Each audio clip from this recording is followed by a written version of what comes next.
So what's up mga tats, takaro sa bukid no? Kay, siyempre, sawa naman ta sa dagat, puol na ta sa isda. Diri na punta sa bukid magsamok-samok silang guwapo ka nga view. Oh, kita na, guwapo ka nga view. Oh ha. So ato tong adto dito mga tats, kay daghan nagtanom dito. Siyempre mga tats, mo adto mata dito, kinahanglan naka-proper attire ta. Naka-chinilas, di ba? Pwede mapagod atong nong. Dala tagkalo, oh, di ba? No, perno pa.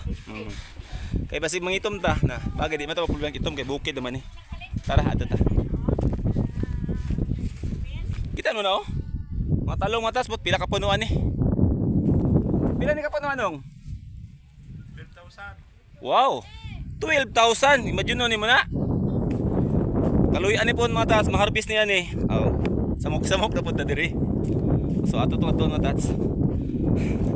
Mga talungan sa kong likod mga tats, mga talungan. So ang nasa kong tubangan karon mga kamatis daraw. Wow. Sa una nga bata pa ko mataas, hilig ko motanom og kamatis no. Kaso lang sa eskwelahan lang ako nagihimo og sa kong balay. So kanang mga ingani mataas wala pa ko ka-encounter ani. Gusto ko maka-encounter ani. Kaso lang di lang matimingan nga magtanom sila. Nagunsa ka? Nagabuno? Ah, naputambok. Nadi mga bunga mataas lag ko no. Na mataas nga mga farmer mataas bisag unsa ka init wala ni bili sila ang ila nga makatanom sila. Siyempre panginabuhi man na. Gawasan na mga tatanawa ko ng biyo dira oh. Nya ko sugang hangin bugnaw. Dili jud ka magmahay sa lugar imong adtuan. No, atong kamatis pila ka punuan?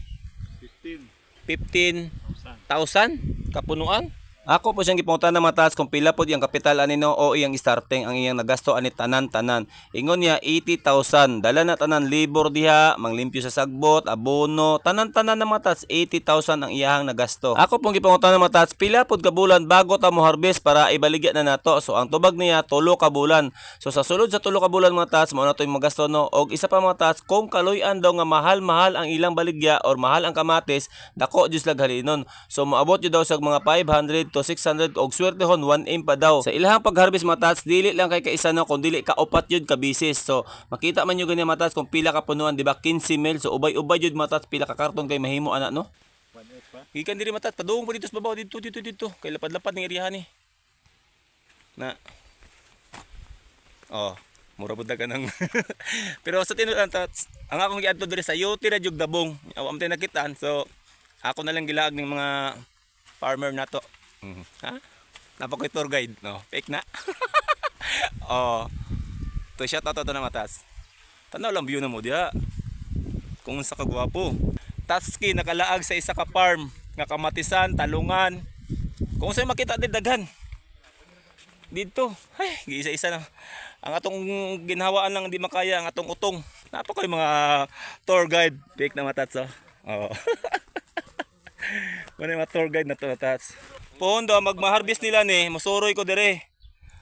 Magsugbata, magkilaw. So dal ana to isda matas nga gikan sa tong Peaceport no, dal ana to isda kay paris biya nang sinugba nga talong, okra, saging, oh, nya parisan mo kinilaw pagkadabis.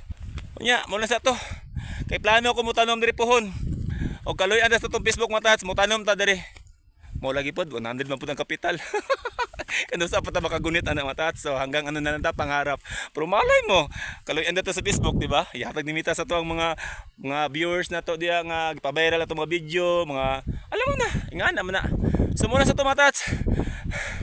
Kay wala tilaok na ko.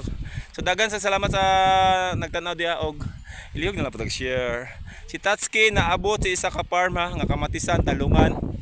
Daghan pa. Nya mo lang to. Salamat.